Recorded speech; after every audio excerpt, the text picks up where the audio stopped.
مشاهدينا الكرام، إليكم موعد وتوقيت مباراة منتخب المكسيك ومنتخب المغرب في الجولة الثالثة من كأس العالم تحت 20 سنة. لكن قبل البدء في التفاصيل لا تنسوا الاشتراك والإعجاب بالفيديو ليصلكم كل جديد.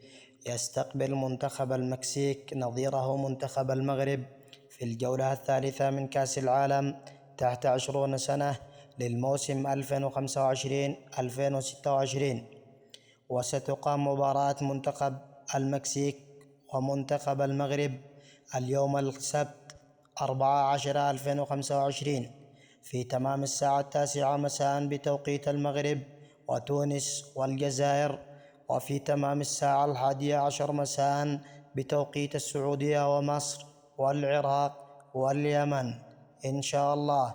وسيتم نقل مباراة المكسيك والمغرب على قناة BN سبورت HD بتعليق جواد بده. ولا تنسوا الاشتراك والإعجاب بالفيديو ليصلكم كل جديد.